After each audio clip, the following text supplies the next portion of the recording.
I decided at the spur of the moment to see this new Cloverfield thing. It looks unusual. It doesn't look like there's Wi-Fi inside this cinema though, so I won't be able to Snapchat it live, which I'd like to do, but I'll review it when I get home. Okay. 10 Cloverfield Lane is a good movie. In fact, it's very good. I'm glad I saw it. I'm actually glad that I saw it.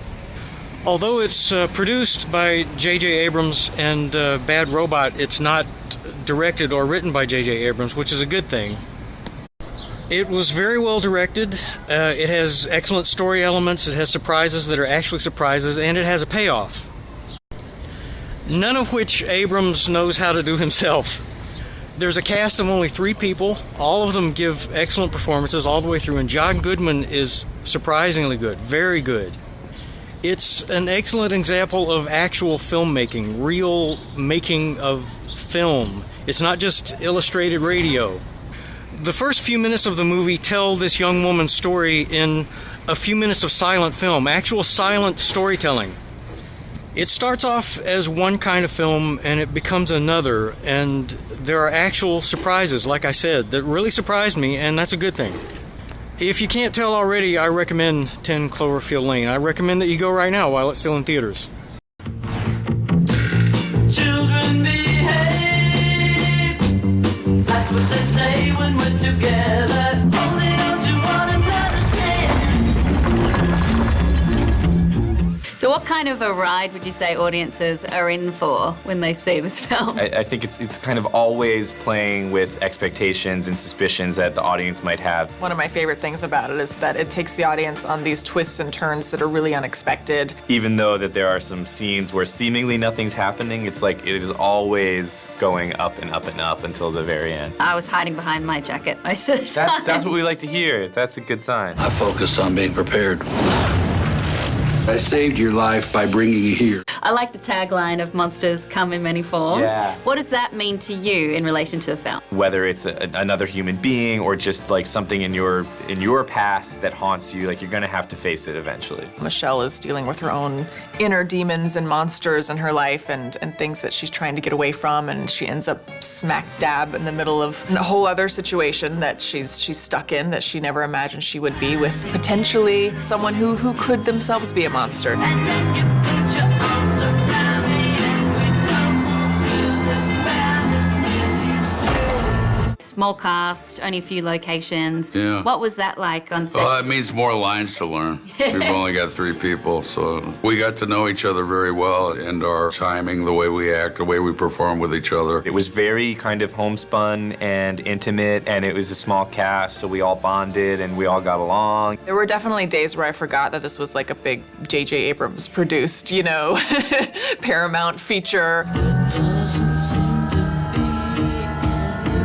I also love how quiet people kept to this film. No one really knew Yeah. it was coming, and then suddenly the trailer, and then you still don't know exactly what it's about. Even just as a film goer myself, I love going into films blind and not having seen a billion trailers. We snuck up on people. I like the mystery to it. I like not revealing too much about a film until you have to. It's so refreshing and exciting to just go, I don't know what this movie is, but I'm gonna go give it a shot and just see what happens. It's not safe out there. Something's coming.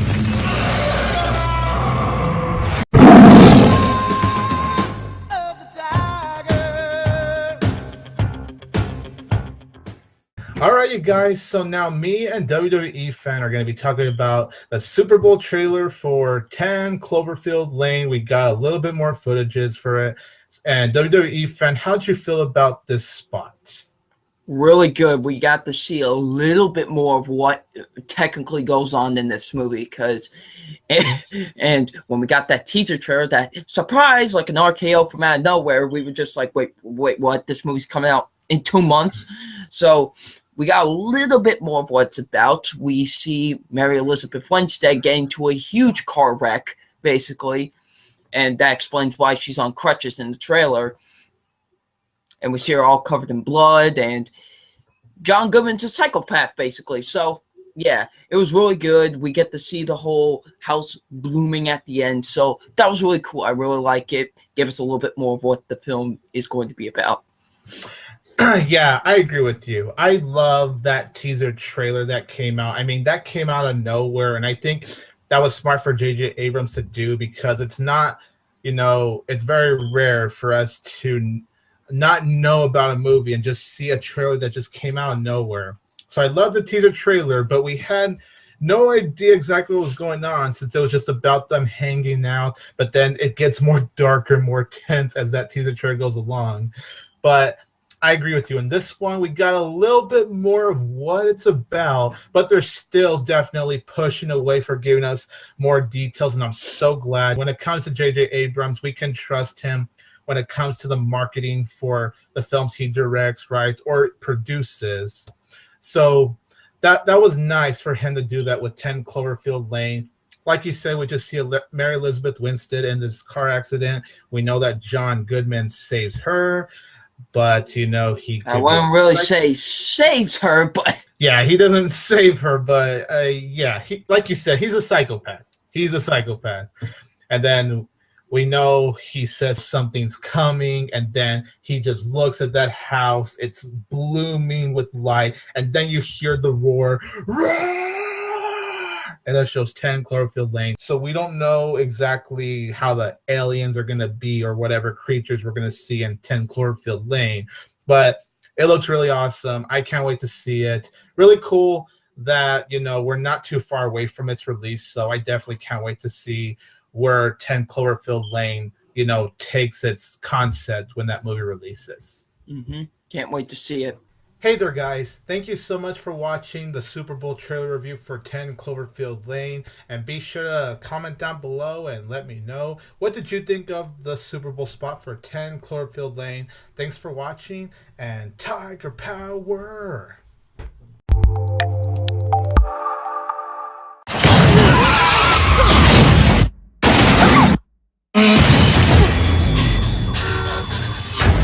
Ich wollte darauf vorbereitet sein.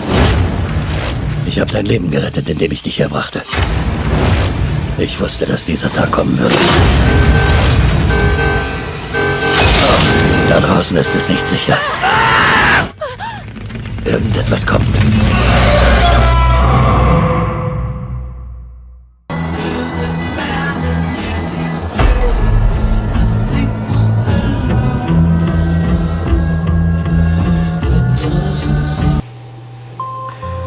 Alright, so you're probably wondering, how could 10 Cloverfield Lane be connected to Valve games? Well, I'm about to tell you, my friends. Welcome to I Scrunch Up My Mask. No, I'm just kidding. Anyways, I'm Nightmare Slumber, and welcome to a little theory that I have. So I watched 10 Cloverfield Lane for the second time, like a few days ago. And it's still pretty good. I like it. I really like that movie. Anyways, a little thing that I was discussing with one of my friends was, what if 10 Cloverfield Lane, or at least the universe of 10 Cloverfield Lane, was connected to the universe of Half-Life, and by association, Portal. But I'm going to take it one step further and say that it is also connected to Left 4 Dead. That's right, the Left 4 Dead universe. And why? Well, how, you may ask? Well, let me tell you. So it's been confirmed that the Half-Life universe and the Portal universe are shared. They're in the same universe, same kind of continuity thing. It's weird, except Portal 2 takes place a really long time after Half-Life. So there's not gonna be like any times like Gordon Freeman isn't gonna meet Shell. Anyways, what I'm trying to say is, well, let's think.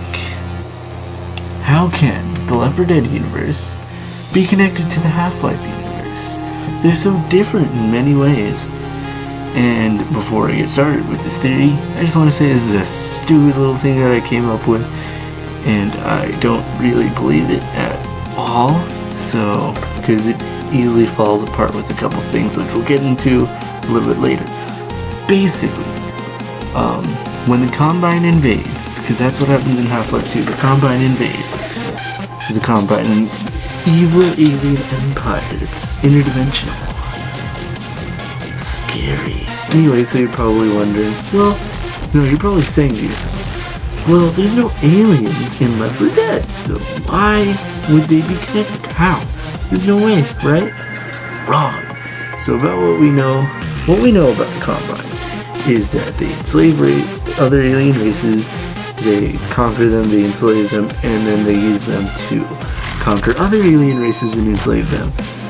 And we also learn later on in the game of Half-Life 2 that they took over the world in a matter of hours.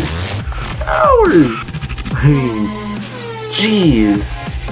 Like we have a chance at defeating them. But how did they take us out? Like, what did they do? Were there bombs? Or, I don't know, did they send massive amounts of military? Well, what if, maybe, just maybe, they used gas? A special type of gas that would mutate humans and turn them into man-eating creatures, infected. And maybe, with certain people, that mutation could have turned them into even bigger creatures. Like the special infected, like the tank, the charger, or even smaller mutations, these weird just abominations to what the human race is supposed to be. Interesting. And that's actually where it ties in for... That's actually where 10 Cloverfield Lane ties in. So, spoiler warning for 10 Cloverfield Lane. So in 10 Cloverfield Lane, the girl, Michelle, our main character, gets out of the bunker and she sees this weird helicopter thing flying, and upon closer inspection, she finds out it's not a helicopter. It is, in fact, an alien spaceship. Oh my god. So, when the alien spaceship spots her, she runs away, and it goes towards her, and then, you know what it does? It sprays out a gas, a toxic gas. And according to our friend Howard back down in the bunker, which is currently exploded, the air is unbreathable. I wonder why. Well, that gas is why. And we never really see what the gas does to people. Like, we briefly see the woman that came to the door, her face is all getting weird and just decayed like a zombie. And she even begins to act erratically, banging her head on the window, trying to get in. Why? What kind of gas could do that to a person? And what happened to her afterwards? I mean, her body did move. It wasn't at the door. So, what happened? Well, she turned into a zombie. She was a walker. A walker, Coral. And basically, yeah, that's what I'm getting at. They're tied in. Once again, you're probably saying, well, hey, Knight, there's no aliens in Left 4 Dead. Okay, fair enough. And also, the Combine don't look like the aliens from 10 Cloverfield Lane. Well, that's where you're wrong.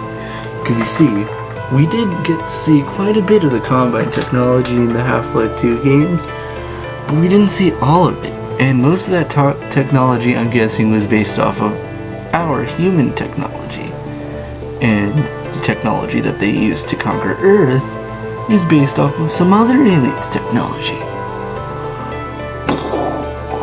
And also that weird little penis dog thing that it drops down in 10 Cloverfield Lane. That kind of looks like a cross between two enemies from the first Half-Life game. A hound eye and a bull squid, which is weird. On a side note, bull squids in the game files of Half-Life 1 are actually referred to as bull chickens. Bull chickens, I know it's weird. I got confused by it too. Anyways, yeah, so that's interesting. And the director who directed 10 Cloverfield Lane, well, that was his first feature film. And before that, he did a little short for, Portal. And at the end of 10 Cloverfield Lane, like right before the end credits, Michelle gets in a car, drives away. She's driving down the street, she's getting away, and then she hears a radio signal. What? And guess what the radio signal says? That there's a resistance at a hospital. What hospital, you may ask? Mercy Hospital. Well, why is that so important? Well, for those of you who haven't played Left 4 Dead, the first one, Mercy Hospital was the first little campaign that you play. I mean, of course, you get all of them when you play the game, but it's the first little... It's like the default one. Mercy Hospital. And, of course, it's most likely just a little nod to Left 4 Dead. But, then again, a while back, a certain someone sat down with Gabe Newell, and they talked about licensing for films of Valve games. And who was that certain someone, you may ask? Why, J.J. Abrams himself. Yes, the man who made Star Wars The Force Awakens, and was also the producer for 10 Cloverfield Lane. Insert dramatic music here. Anyways, yeah, that's my little stupid theory, which is easily broken down, and you can't really prove it. I just thought it would be an interesting concept, actually. Anyways, yeah, that's all I wanted to say. I'm gonna try and have 2 more videos out this week. And I know I missed last week, but having crippling social anxiety and depression isn't all that fun. Anyways, I'm gonna go eat my ice cream. It's over there and it's dying. Peace, Internet. I'll see you later. Also, I forgot to mention, hopefully by tomorrow I'm going to have a much better mic instead of the one that's already built into the computer. Anyways, yeah, next episode of Beyond the Wall should be out pretty soon.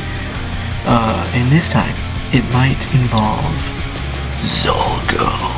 Anyways, Internet, I'm gonna go now. See ya.